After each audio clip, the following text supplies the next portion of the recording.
Hello students, तो आज के वीडियो लेक्चर में हम जो तुम्हारा लास्ट टेस्ट हुआ था उसके क्वेश्चंस को डिस्कस करेंगे, प्रॉब्लम्स को डिस्कस करेंगे। कुछ कुछ क्वेश्चंस को कुछ स्टूडेंट्स को डाउट्स थे तो वो सब यहाँ पर देख सकते हैं। जिन भी क्वेश्चन में डाउट हो ठीक है वो क्लियर कर सकते हैं। ठीक है, तो जो हम देखते हैं क्वेश्चन नंबर 1 सबसे पहले। क्वेश्चन नंबर 1 इसमें दिया हुआ है करंट फ्लो रही है नॉर्थ डायरेक्शन में। ठीक है, तो ऐसे कुछ और डायग्राम बना हुआ है। नॉर्थ डायरेक्शन इस तरफ है, मतलब अंदर की तरफ जा रही है नॉर्थ डायरेक्शन में करंट फ्लो है। तो इसको मैं ऐसे करता हूँ, ऐसे बनाता हूँ क्रॉस की तरफ। ठीक है, तो करंट अंदर जा रही है, नॉर्थ डायरेक्शन में करंट जा रही है। इसके ऊपर पॉइंट P है, तो इस पॉइंट पर डायरेक्शन बननी है। ठीक है, ये थंब को रखा अंदर की तरफ और फिंगर्स को करेंगे P की तरफ, तो ये इस तरफ जाएगा। फिंगर्स इधर जा रही है मेरी, इस डायरेक्शन में इधर जा रही है। ठीक है, तो ये अंदर की तरफ नॉर्थ है, सामने की तरफ नॉर्थ है, तो राइट हैंड साइड पर कौन सी डायरेक्शन होती है? ईस्ट होगी। इधर वेस्ट, पीछे साउथ, तो इस तरफ जाएगी और ईस्ट आएगी, ईस्ट डायरेक्शन। तो जो मैग्नेटिक फील्ड की डायरेक्शन होगी पॉइंट P पे वो टुवर्ड्स ईस्ट होगी। इसकी वजह से ऐसा आपका ऑप्शन है टुवर्ड्स ईस्ट, सी वाला फर्स्ट में सी आ जाएगा। सिंपल सा क्वेश्चन था एकदम ये। ठीक, क्वेश्चन नंबर 2 इसको अगर देखें तो एक magnetic field due to current carrying loop और कॉइल, तो करंट कैरिंग लूप और ले लेते हैं। एक डिस्टेंट पॉइंट है, ठीक है, बहुत ज्यादा डिस्टेंट पॉइंट P, उस पर मैग्नेटिक फील्ड और एक इसके डायमीटर के अलोंग एक पॉइंट है, डिस्टेंट पॉइंट Q। इन दोनों पर मैग्नेटिक फील्ड का रेशियो बताना है। इधर B1 इसमें B2, तो B1 B2 का रेशियो बताना है। इससे पहले मैं एक चीज बता दूं मैं, जैसे मान लो ये हमने इलेक्ट्रिक डाइपोल पढ़ा था। ठीक है, तो ये जो लाइन होती है ये एक्सिस लाइन होती है, एक्सियल लाइन होती है। पॉइंट P इस पर हमने इलेक्ट्रिक फील्ड निकाला था, वो आया था हमारा 2kP/r3। और ये इक्वेटोरियल लाइन थी, यहाँ पर हमने डिस्टेंट पर यहाँ पर इलेक्ट्रिक फील्ड निकाला था, तो आया था हमारा kP/r3। और उनका रेशियो आया था E1/E2 2:1। ऐसे ये जो कॉइल होती है या फिर लूप होता है, ये भी क्या होता है? मैग्नेटिक डाइपोल होता है, मैग्नेटिक डाइपोल। तो ये जो लाइन है ये है इसकी एक्सिस। ठीक है, तो यहाँ पर मैग्नेटिक फील्ड B1 और ये वाली लाइन है इसकी इक्वेटोरियल लाइन, क्योंकि एक्सिस के परपेंडिकुलर जो लाइन होगी वो सेंटर से पास होगी, जो इक्वेटोरियल लाइन होगी। इक्वेटोरियल लाइन पर मैग्नेटिक फील्ड B2। और जैसा इलेक्ट्रिक फील्ड में होता है रेशियो एक्सिस पर और इक्वेटोरियल पर, वैसे ही सेम यहाँ पर भी होता है मैग्नेटिक फील्ड में भी। तो इसमें भी 2:1 इसका आंसर रहेगा। ठीक है, इसका जो सिमिलर डेरिवेशन होगा मैग्नेटिक डाइपोल लेके, मतलब हम उसको मैग्नेट लेके करेंगे तो ये फिर अच्छे से तुम्हें समझ में आ जाएगा। और इसका रेफरेंस ले सकते हैं, यहाँ से रेफरेंस लेके बता सकते हैं कि ये 2:1 इसका आंसर होगा। ठीक है, तो सेकंड फर्स्ट वाला ऑप्शन आ जाएगा इसमें सेकंड में। क्वेश्चन नंबर 3 देखते हैं हम।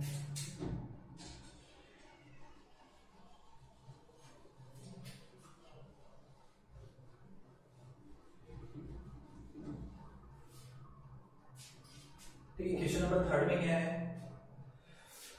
Find the position of point from wire B wire. तो दो वायर बने हुए, एक वायर उसमें भी करंट बाहर की तरफ आ रही है, दूसरा वायर यहाँ पर B, उसमें भी करंट बाहर की तरफ आ रही है। ठीक है, इसमें करंट है 5I, इसमें करंट है 2I।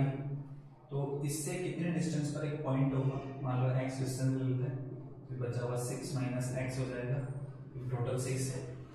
तो वहां पर फील्ड 0 होगा। तो देखो इसकी वजह से करंट बाहर आ रही है, तो इसकी वजह से फील्ड नीचे की तरफ B1, इसकी वजह से फील्ड ऊपर की तरफ B2। अपोजिट डायरेक्शन आ रहा है, मतलब 0 मिलेगा मुझे। B1 B2 को इक्वल कर दो। इसकी वजह से μ0 करंट 2I/2π डिस्टेंस कितनी है x। इसकी वजह से μ0 5I/2π कितने डिस्टेंस है 6 - x। कुछ कैंसिल हो रहा है? हाँ, 2π μ0 ये कैंसिल हो जाएगा। ये इधर मल्टीप्लाई होगा, इधर हो जाएगा। तो 12 - 2x = 5x, ये हो जाएगा। तो x की वैल्यू हो जाएगी 12/7 सेंटीमीटर। तो B से 12/7 सेंटीमीटर पर फील्ड 0 होगा। तो ऑप्शन है सी, थर्ड में सी आ जाएगा। हो गया ये भी। अब क्वेश्चन नंबर देखते हैं 4।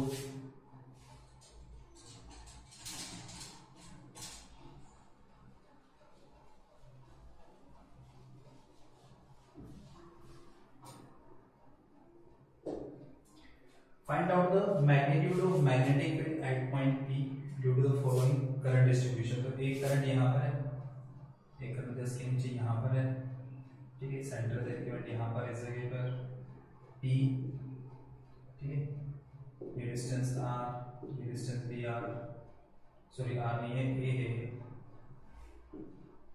और ये वाली डिस्टेंस ये भी है, ठीक है। पी पर मैग्नेटिक फील्ड का मैग्नीट्यूड बताना है, तो इसकी वजह से करंट बाहर आएगा, इसकी वजह से मैग्नेटिक फील्ड इस लाइन के क्या होगा, परपेंडिकुलर होगा इधर की तरफ, वैल्यू म्यू नॉट, ठीक है, करंट फ्लो है आई, यहाँ भी आई फ्लो है, यहाँ पर भी I, mu not I upon 2 pi r distance पर, और इसकी वजह से इसमें बाहर, तो इसकी वजह से, अच्छा इसमें अंदर जा रहा है करंट, सॉरी अंदर जा रहा है, तो इसकी वजह से इस तरफ होगा, इसकी परपेंडिकुलर ऐसे B2, और उसकी वैल्यू भी सेम यही होगी, क्योंकि डिस्टेंस है, करंट का मैग्नीट्यूड से है।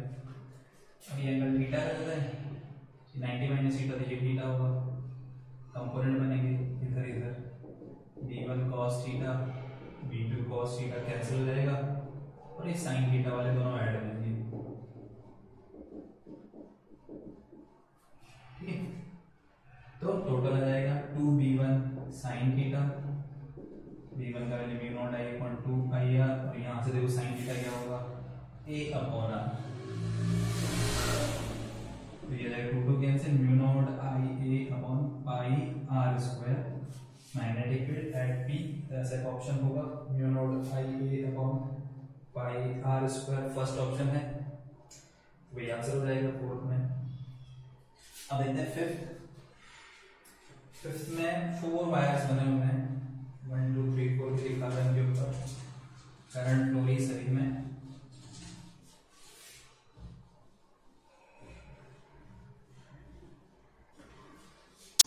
ठीक है। अब देखते हैं क्वेश्चन नंबर 5। तो उसे 4 वायर्स दिए हुए हैं, और इन सभी की वजह से जो मैग्नेटिक फील्ड है ओरिजिन पर वो B है, तो नेट फील्ड बताने B पर ही लिखना होगा। क्वेश्चन नंबर 5, जैसे वायर है यहाँ पर है, यहाँ पर है, एक यहाँ पर क्रॉस है और एक यहाँ पे क्रॉस है, तो डॉट मतलब बाहर की तरफ आ रहा है, क्रॉस मतलब करंट अंदर जा रहा है, सबकी वजह से मैग्नेटिक फील्ड B, तो इसकी वजह से देखेंगे तो इसकी वजह से करंट ऊपर की तरफ आएगा B, इसकी वजह से देखेंगे तो इस तरफ आएगा B, इसकी वजह से देखेंगे अंदर तो इसकी वजह से ऊपर आएगा, तो टोटल 2B हो जाएगा, इसकी वजह से देखेंगे तो ये इस तरफ आएगा, ये भी 2B, तो 2B रिजल्टेंट इधर 2B, इसका 2 टाइम्स, और एक ऑप्शन दिया हुआ है इसके अंदर C वाला, तो फिफ्थ में C आंसर आ जाएगा, ठीक है। ये भी सिंपल है क्वेश्चन का।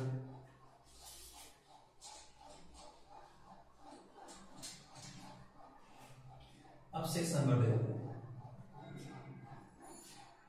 2 parallel long wires carries current I1 and I2, I1 greater than I2 when the currents are in the same direction, the magnetic field at midpoint, तो इसमें मान लो I1, इसमें I2, मिड पॉइंट मतलब यहाँ से भी R डिस्टेंस और यहाँ से भी R डिस्टेंस, तो इसकी वजह से मैग्नेटिक फील्ड होगा अंदर की तरफ, और इसकी वजह से बाहर की तरफ, इसकी वजह से अंदर, इसकी वजह से बाहर, तो B1 माइनस B2, उसकी वैल्यू 10 माइक्रो टेस्ला है,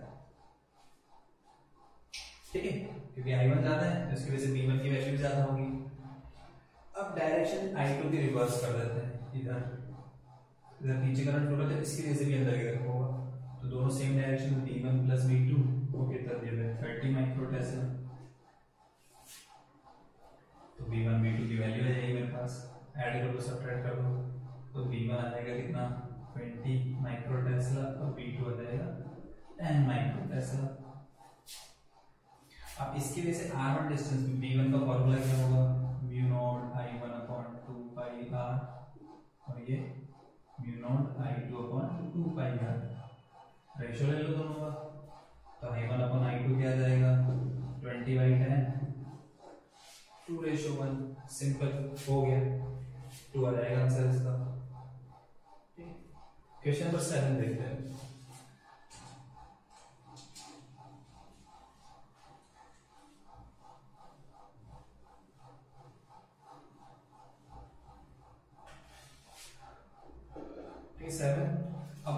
फिक्स लेंथ, एक वायर है उसकी लेंथ फिक्स है, उससे 1 टन की कॉइल बनाते हैं, ठीक है। तो सेंटर का magnetic field mu naught I upon 2r और 2 पाई आर एल के इक्वल होगा, तो r को लिख देंगे एल अपॉन 2 पाई, पर पहुंच जाएगा। अब 3 टन के बनाते हैं सेम उसी वायर से, तो म्यू नॉट आई अपॉन 2, अब जो रेडियस होगी वो 1 टन की लेंथ इतनी, तो 3 की ये भी है, एक तो r की वैल्यू जाएगी यहाँ पर l अपॉन 6 पाई ऊपर, ठीक। और 3 टन और आएंगे तो म्यू नॉट n आई होता है, तो म्यू नॉट n की value 3 into 6। The field produced at the center of coil will be, first का कितना टाइम्स होगा, तो यहाँ से देख सकते हैं B2, यहाँ से 3 ले लो, 8 3 9 mu naught I upon 2 pi 2l, 9 times of B1। और वैसे मैं पहले भी बता चुका हुआ एक बार, एक दो क्वेश्चन हम कर चुके हैं पहले। अगर सिंगल लूप बना रहे हैं उसी वायर से तो B1, और उसी वायर से कॉइल बना रहे हैं n टर्न्स की, तो मैग्नेटिक फील्ड सेंटर पे वो n स्क्वायर टाइम्स होता है। अगर n टर्न्स बने तो यहाँ पे कितने 3 टर्न्स बना रहे हैं, तो 3 का स्क्वायर 9 टाइम्स हो जाएगा, तो 9 times of first case, first option आ जाएगा इसके अंदर। 8 question number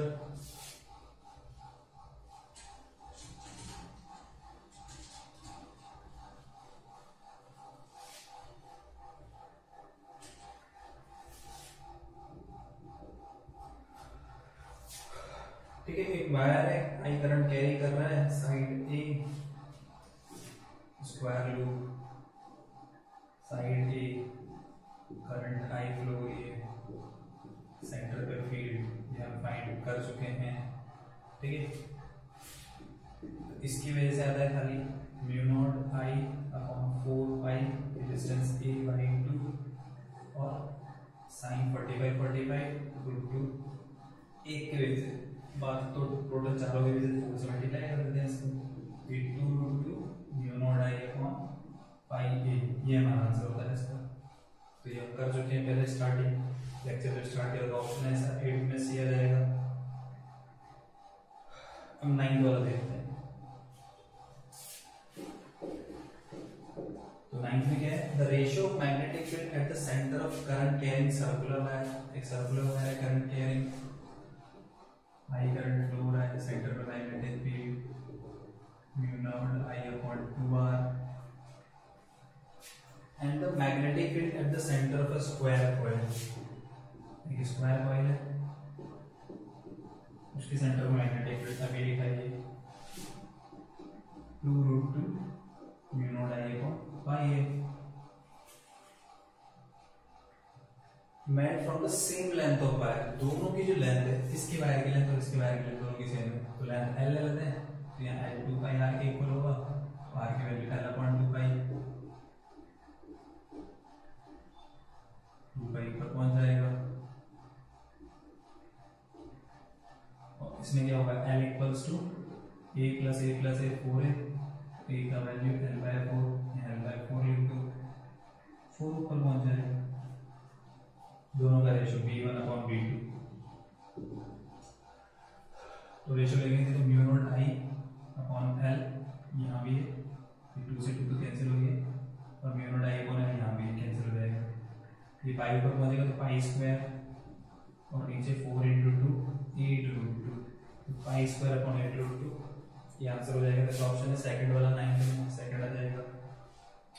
question number 10,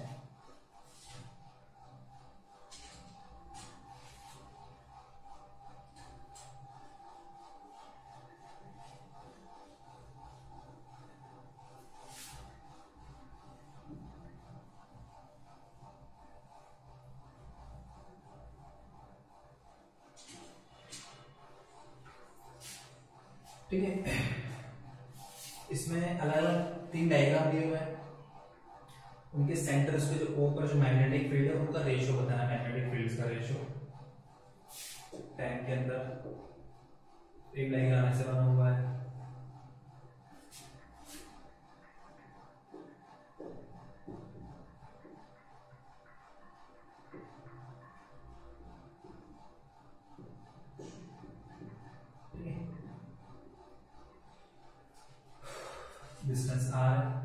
current I ले लेते हैं, तो इसकी वजह से जीरो होगा क्योंकि इसके एक्सिस पर आ रही है और ये 3/4 पार्ट है, ठीक है।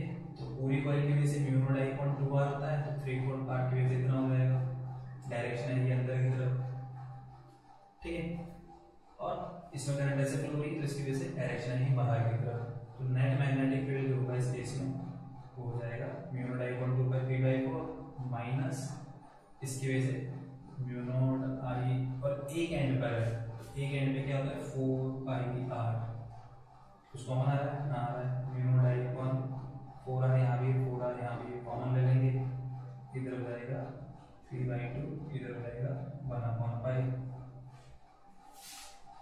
तो यह आ जाएगा V1 पहले वाले डायग्राम का। दूसरे वाले का ऐसे बना हुआ है,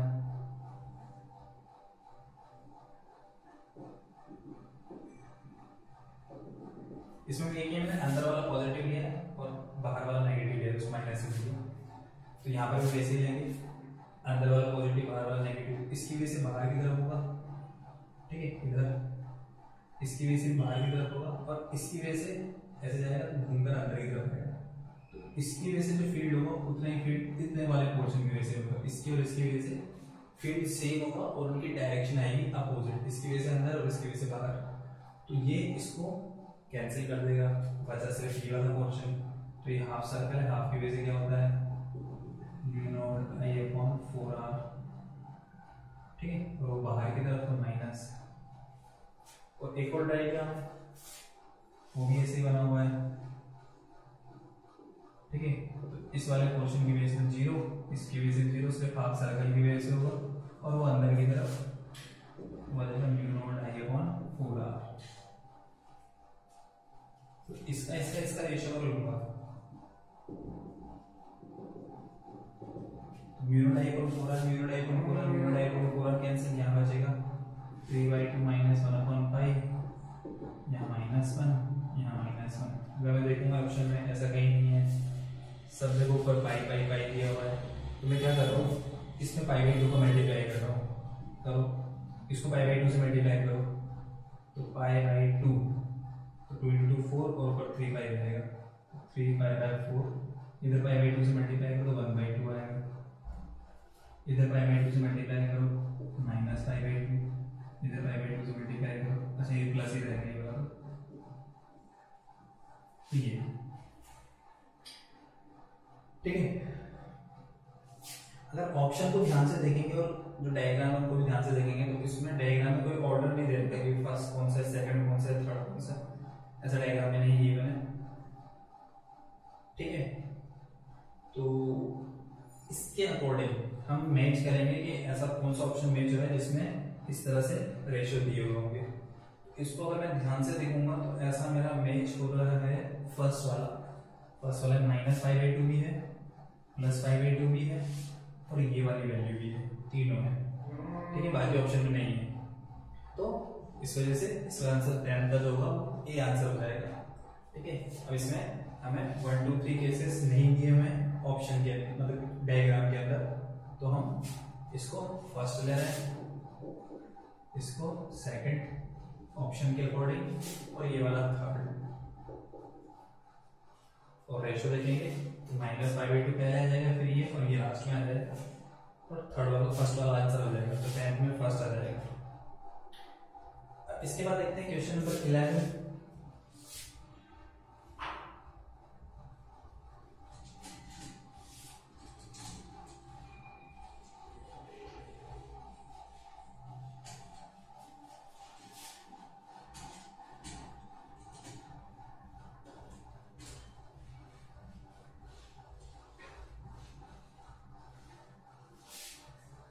Equation of 11 में two infinite length wire carries current 8 and 6 respectively placed along x axis, तो एक x axis के along जिसमें 8 एम्पीयर करंट फ्लो रहा है, एक y axis के along है जिसमें 6 एम्पीयर करंट फ्लो रहा है।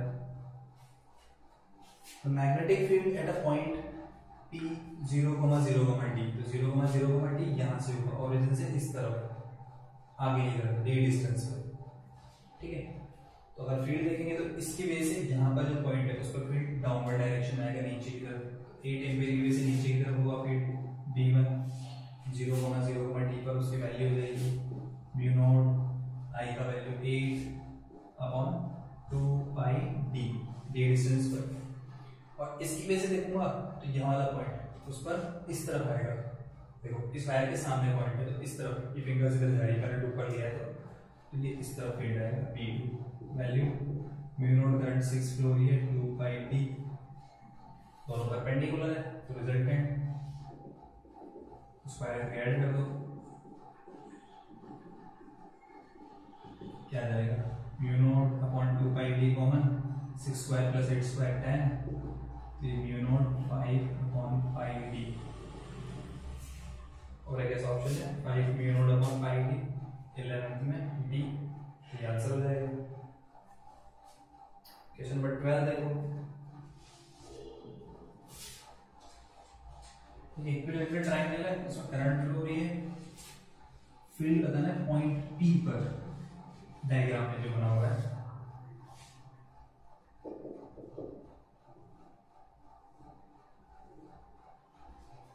ये इक्विलैटरल ट्रायंगल है, इक्विलैटरल ऐसा करंट बता रखी है इसके अंदर, ये करंट फ्लो है I, इसकी लेंथ है A, इस पॉइंट पे फील्ड निकालना है, इसकी वजह से और इसकी वजह से ये दोनों इससे पास हो तो इस और इसकी वजह से 0 होगा, बचा सिर्फ ये वाला पोर्शन, तो इसकी वजह से निकाल लो यहाँ से इसकी डिस्टेंस, ये साइड A है तो ये होता है हमारा √3a/2 और 5 और 5 दिख रहा है यहाँ से 30 डिग्री और ये भी 30 डिग्री, तो निकाल लो। फॉर्मूला होता है P = mu naught I upon 4πr, r का value sin 30 plus sin 30 1/2 plus 1/2 1 चाहिए, ये से 2 times cancel, mu not I upon 2√3πa। और सर ऑप्शन है तो डायरेक्शन आ जाएगी बाहर की तरफ, ऐसे करंट फ्लो रही इस तरफ आ गई, तो mu naught I upon 2√3πa बाहर की तरफ, ऐसा ऑप्शन है सेकंड वाला आंसर हो जाएगा 12th में। ठीक है, अब देखते हैं 13।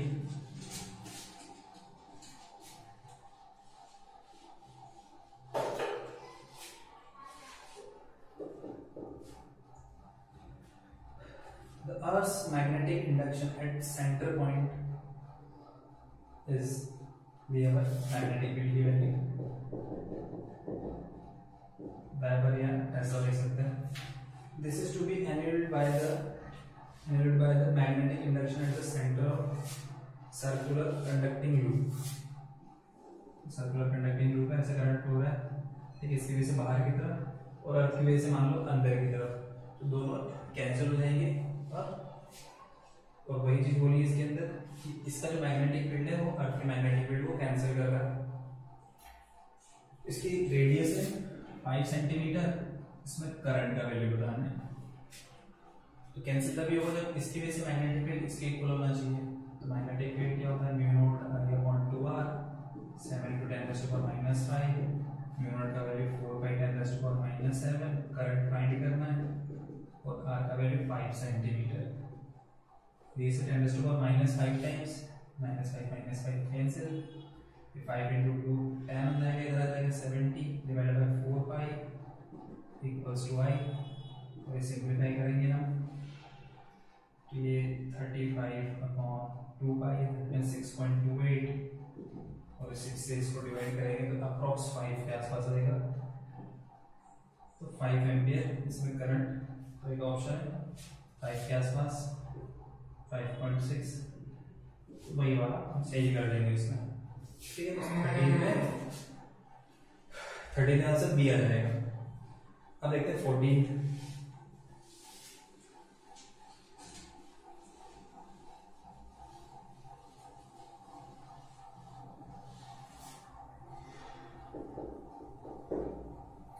The ratio of magnetic field at the center of current carrying loop at distance of radius r more than mu node I upon 2r और at a distance 3r on its axis, axis पर होता है mu node I r square upon 2 r square plus x का value 3r power 3/2, तो 9r² plus r² 10r², उसी को 3/2 करेंगे हम, तो ये हो जाएगा मेरे पास 10√10r³।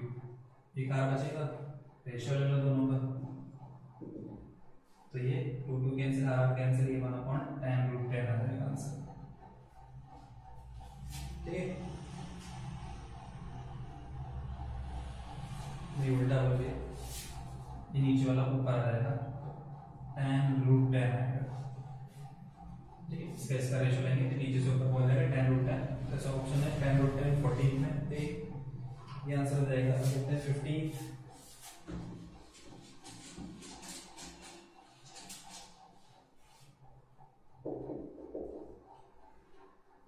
A long solenoid formed by binding 20 turns per centimeter, पर सेंटीमीटर को मीटर में कन्वर्ट करेंगे तो 10 टर्न्स पर मीटर हो जाएगा। ठीक है, मैग्नेटिक फील्ड की वैल्यू आती है 20 मिली टेस्ला, करंट बतानी है, तो सोलेनोइड के अंदर था म्यू नॉट Ni, इसका वैल्यू 20 × 10⁻³ ये 4/10⁻⁷ 20, इसकी वैल्यू 2 × 10⁻³ कर देते हैं, और I हमें फाइंड करना है, तो 10⁻⁷ और 10⁻³ तो ये हो जाएगा 10⁻⁴, इधर लाएंगे तो +4 हो जाएगा वो। ठीक है, तो ये हो जाएगा 200 इधर, और ये 2 × 4/8 में आ जाएगा। सिंप्लीफाई करेंगे तो I की वैल्यू हो जाएगी 25/π, 3.14 डिवाइड करेंगे तो ये अप्रॉक्स 8 के आसपास, 7.8 के आसपास आंसर आ जाएगा। ठीक है, तो 15 में फर्स्ट आ जाएगा। अब देखते हैं 16। तो जो क्वेश्चन नंबर 16 है, इसमें क्वेश्चन में मिस्टेक है। ठीक है, 16 में क्वेश्चन में मिस्टेक है, वेलोसिटी उसकी वैल्यू थोड़ी गलत लिखी हुई है, 6 × 10⁻27 लिखी हुई, 7 होनी चाहिए थी, तो इस वजह से इस क्वेश्चन को हम बोनस कर रहे हैं 16 को। ठीक है, तो ये वाला क्वेश्चन बोनस है, इसमें 17 देखते हैं।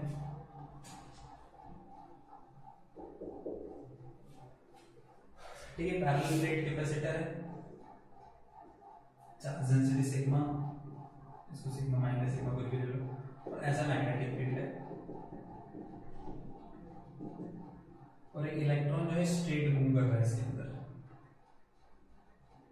स्ट्रेट तभी मूव करता है जब उसकी स्पीड E/v के इक्वल हो, इसकी इलेक्ट्रॉन या जो भी चार्ज पार्टिकल उसकी स्पीड E/v के इक्वल होनी चाहिए। E का वैल्यू का लिखेंगे तो पैरेलल प्लेट ये σ/ε0 होता है, कैपेसिटर की प्लेट्स के बीच में इलेक्ट्रिक फील्ड। ठीक है, इसमें पूछा है टाइम कितना लगेगा इसको पार करने में, तो इसकी लेंथ L दी हुई है, तो T = distance upon speed, L/v की वैल्यू σ/b/ε0 ऊपर पहुंच जाएगा। चेक कर लेते हैं, L/b/ε0 सेकंड ऑप्शन, तो ये आंसर हो जाएगा 17 में। सेकंड 18 देखते हैं।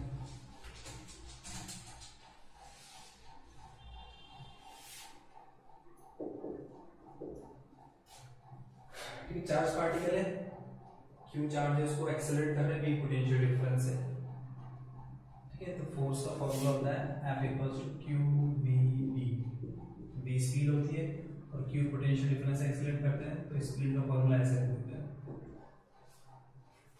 तो इतना फोर्स। अब अगर V जो है पोटेंशियल डिफरेंस उसको इंक्रीज कर रहे हैं 5 वोल्ट, 5 फील कर रहे हैं, तो यहाँ से देखेंगे तो F proportional to √/v potential difference, इसको 5 टाइम्स करेंगे तो फोर्स भी हो जाएगा रूट के अंदर 5 टाइम्स, इसको 5 टाइम्स इंक्रीज करेंगे √5 टाइम्स हो जाएगा फोर्स, तो √5 है, ऐसा ऑप्शन है डी आ जाएगा ये आंसर। 19 तक देखें,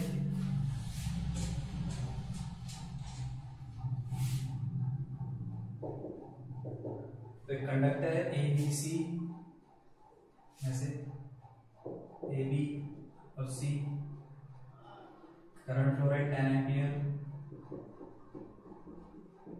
लेंथ है इसकी 3 सेंटीमीटर और इसकी 4 सेंटीमीटर। ठीक है, मैग्नेटिक फील्ड है 5 टेस्ला, परपेंडिकुलर ऐसे ले लेते हैं अंदर की तरफ फील्ड, फोर्स बताना है। तो देखो अंदर की तरफ फील्ड है, करंट फ्लो है नीचे, तो ए बी वाले पोर्शन पे फोर्स इधर लगेगा F1। ठीक है, इसमें करंट इधर फ्लो है तो इसमें फोर्स लगेगा ऊपर की तरफ, तो इस पर F2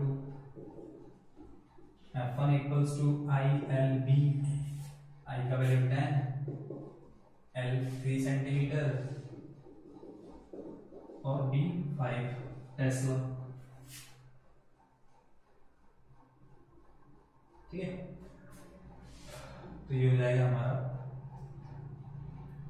15, ये 1.5 F1 और F2 अगर देखेंगे तो करंट 10, ये 4 और ये 5, तो ये हो जाएगा हमारा 2 न्यूटन। रिजल्टेंट फोर्स दोनों का रिजल्टेंट है √F1 square plus F2 square, तो ये 1.5 और 2, तो इसका 2.5 आ जाएगा, 2.5 मीटर। आंसर हो जाएगा हमारा 19 में सी। ये भी दो फोर्स लगे, दोनों का रिजल्टेंट निकालना है बस।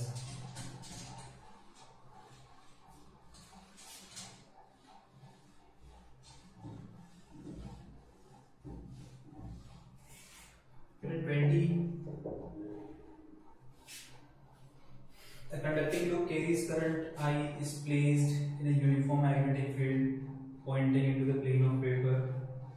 The loop will have tendency. ये लूप ऐसे लगता है, ठीक है, ये मैग्नेटिक फील्ड में रखा हुआ है करंट कैरिंग लूप। ठीक है, मान लो ऐसे करंट फ्लो होगी, ऐसे करंट फ्लो होगी तो इसका जो सारे पोर्शन अगर देखेंगे तो फोर्स देखो कैसे कैसे लगेगा। अगर इस वाले पोर्शन में देखूं तो मैग्नेटिक फील्ड में करंट फ्लो होगा तो इधर फोर्स लगेगा, इस वाले पोर्शन में देखूं तो मैग्नेटिक फील्ड अंदर करंट फ्लो इधर नीचे की तरफ फोर्स लगेगा, इस पर इधर लगेगा, इस पर इधर लगेगा, तो हर पोर्शन पर ऐसे फोर्स लगेगा। तो फोर्स क्या करेगा, इसको एक्सपेंड करने की कोशिश करेगा। क्या करेगा, एक्सपेंड करने की कोशिश। इसके अंदर टेंशन आएगी, ये जो लेंथ होगी इसके अंदर टेंशन अराइज होती है, और उस टेंशन को फॉर्मूला हम लिख भी चुके हैं पहले, I/R/B। B magnetic field, R इसका रेडियस और I इसके अंदर जो करंट फ्लो है। पर अगर मैं इसको चेंज कर दूं, कैसे, ये मैग्नेटिक फील्ड जिस तरह से करंट की डायरेक्शन में कर देते हैं ऐसे, नहीं उल्टा, पहले भी थी। ठीक है, मैग्नेटिक फील्ड इधर करंट फ्लो नीचे फोर्स लगेगा, इस पे इस तरफ, इस पे इस तरफ, इस पे इस तरफ, इस पे इस तरफ, तो हर पोर्शन पे ऐसे फोर्स लगेगा, तो ये कॉन्ट्रैक्ट होने की कोशिश करेगा। तो कॉन्ट्रैक्शन का जो फोर्स होगा वो भी कंप्रेशन का फोर्स, ये फोर्स जो भी होगा वो इसी एक वैल्यू की नहीं आती है, IRB होती है। ठीक है, तो इसमें डायग्राम नहीं दिया हुआ है क्वेश्चन के अंदर, क्वेश्चन नंबर 20 के अंदर जैसा उसने बताया कि डायग्राम है, तो डायग्राम नहीं दिया हुआ है। ठीक है, तो ये जो 20 नंबर होगा ये भी बोनस हो जाएगा, 16 वाला बोनस हो गया, क्वेश्चन नंबर 20 भी बोनस होगा क्योंकि इसमें डायग्राम नहीं है। क्वेश्चन नंबर 21 देखें तो सेम क्वेश्चन है जैसा हमने 16 वाला किया था, तो इसलिए ये भी बोनस होगा हमारा, 21 वाला भी, 21 भी बोनस है। 22 देखते हैं, एक प्रोटॉन और एक अल्फा पार्टिकल रिवॉल्व कर रहे हैं यूनिफॉर्म मैग्नेटिक फील्ड में परपेंडिकुलर सेमी स्पीड से, तो रिवॉल्व करता है। Proton takes 25 microsecond to make 5 revolution complete करना है 25, तो एक रिवोल्यूशन में कितना टाइम लगेगा, 25/5 माइक्रोसेकंड, तो ये टाइम पीरियड है 5 माइक्रोसेकंड। ठीक है, तो टाइम पीरियड होता है 2πm/क्यूबी। कोई पार्टिकल अगर मैग्नेटिक फील्ड में रिवॉल्व कर रहा है तो उसका टाइम पीरियड ये निकाल चुके हैं। ये प्रोटॉन के लिए, अल्फा पार्टिकल के लिए अल्फा पार्टिकल 2 पाई, मास उसका 4 टाइम्स होता है प्रोटॉन के मास का, और चार्ज होता है 2 टाइम्स होता है, तो ये 2 टाइम्स कैंसिल, 2 पाई m क्यूबी और ये 2 एक्स्ट्रा आएगा यहाँ से। जो टाइम पीरियड होगा अल्फा पार्टिकल का वो होगा, इसका कितना है 5, तो 2 से मल्टीप्लाई कर देंगे तो 10 माइक्रोसेकंड, 10 माइक्रोसेकंड अल्फा पार्टिकल का टाइम पीरियड का कैलकुलेशन हो जाएगा, और ये पीरियोडिक टाइम पूछे तो 10 इसका आंसर हो जाएगा, 10 माइक्रोसेकंड 22 का। अब देखते हैं 23,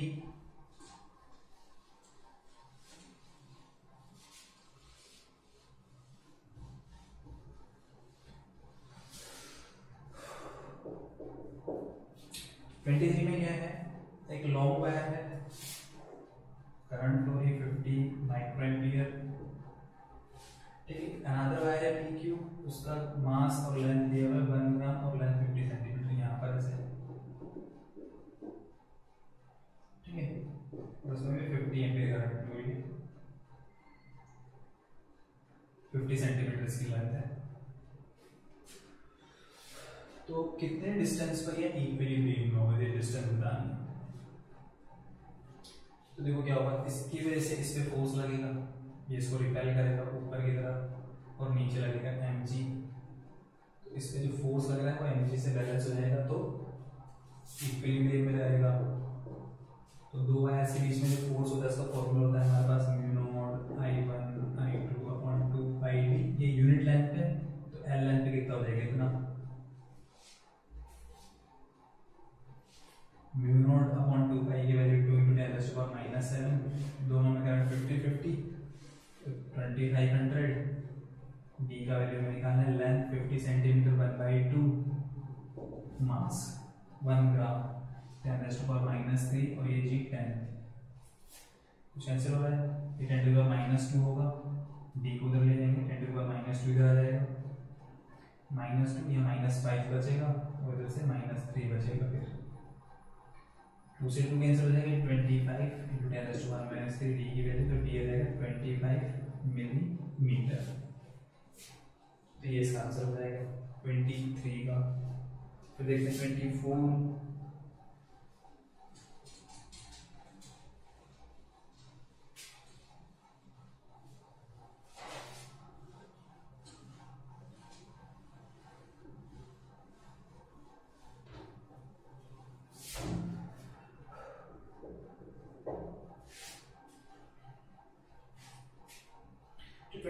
circular loop of area 1 centimetre square carrying a current of 10 ampere, area दिया हुआ है, करंट दिया हुआ है, फील्ड दिया हुआ है, टॉर्क पूछा है, तो टॉर्क का फॉर्मूला होता है हमारे पास NIAB sin थीटा। अब ध्यान वाली जो देने वाली बात है, इसमें थीटा भी है, थीटा कैसे, placed in a magnetic field perpendicular to the plane, मतलब ये प्लेन है कॉइल का, ठीक है, करंट कैरिंग कॉइल, उसके परपेंडिकुलर है फील्ड,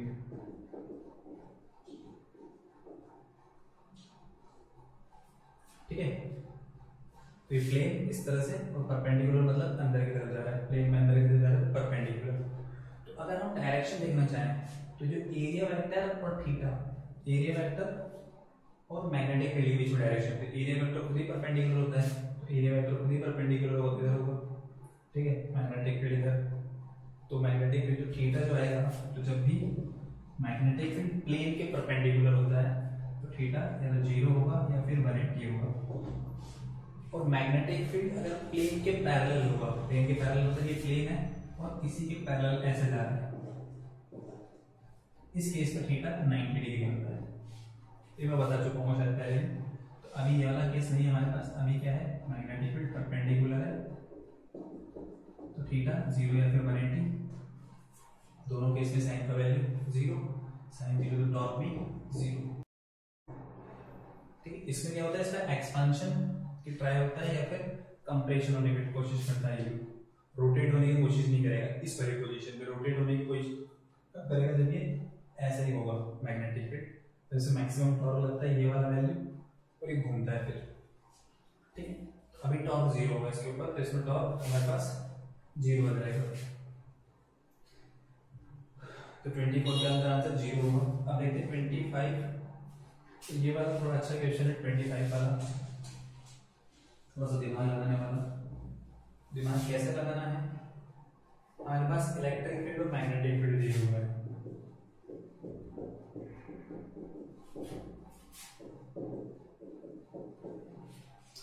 चार्ज की वैल्यू दी हुई है 4 माइक्रोकूलम, मास दिया हुआ है 10 मिलीग्राम, ठीक है। और ओरिजिन से स्टार्ट कर रहा है मूव करना, तो स्टार्ट कर रहा है मतलब हम ओरिजिन पे उसको रेस्ट में मानेंगे, इसमें भी ओरिजिन पर। और एक कोऑर्डिनेट है x, 3, 0, जब यहाँ पर होता है तो उसकी वेलोसिटी जो होती है 4i प्लस 3j, इतनी वेलोसिटी होती है उसकी। अगर मैग्नीट्यूड देखना चाहें तो मैग्नीट्यूड 5 मीटर पर सेकंड है। हमें x की वैल्यू बतानी है, x कितना होगा। तो यहाँ पर अगर हम ध्यान से देखें तो ओरिजिन पे रेस्ट में है, ठीक है। ओरिजिन पे रेस्ट पे तो जो फोर्स लगेगा वो इलेक्ट्रिक फील्ड की वजह से लगेगा। इलेक्ट्रिक फील्ड की वजह से उसकी वेलोसिटी इंक्रीज होगी, एक्सेलरेट करेगा, स्पीड इंक्रीज होगी, वेलोसिटी इंक्रीज होगी। मैग्नेटिक फील्ड क्या करता है, मैग्नेटिक फील्ड से उसको घुमाता है, ठीक है, उसकी स्पीड को चेंज नहीं करता। क्यों? क्योंकि फोर्स परपेंडिकुलर लगता है, तो स्पीड को चेंज नहीं करेगा वो, ठीक है, सिर्फ इसको चेंज करेगा, डायरेक्शन को। डायरेक्शन चेंज करता है तो मैग्नेटिक फील्ड की वजह से कोई वर्क नहीं होता। तो मैं पहले बता दूं, मैग्नेटिक फील्ड की वजह से वर्क डन 0 होता है चार्ज पार्टिकल पे। तो यहाँ वर्क डन सिर्फ इलेक्ट्रिक फील्ड की वजह से होगा। इलेक्ट्रिक फील्ड यहाँ पे वर्क करेगा, मैग्नेटिक फील्ड नहीं करेगा। तो जो इसकी काइनेटिक एनर्जी चेंज हो रही है, मतलब जो इसकी स्पीड इनिशियल 0 थी और 0 से कितनी हो गई 5, तो काइनेटिक एनर्जी क्या हो रही है इसकी, इंक्रीज हो रही है। चेंज इन काइनेटिक एनर्जी क्या होगा, वर्क डन के इक्वल होगा। और जो वर्क डन आएगा यहाँ पर ध्यान से सुनना, वर्क डन जो आएगा वो सिर्फ और सिर्फ इलेक्ट्रिक फील्ड की वजह से आएगा। तो वर्क डन जो होगा वो सिर्फ किसकी वजह से होगा, इलेक्ट्रिक फील्ड की वजह से। यही कॉन्सेप्ट हम यूज करेंगे, work done equals to change in kinetic energy. Electric field constant है, फोर्स कांस्टेंट है, ठीक है। तो ये हो जाएगा QE force into displacement work done change in kinetic energy, half mv² और इनिशियल 0। Q का value 4 microcoulomb, E 4i cap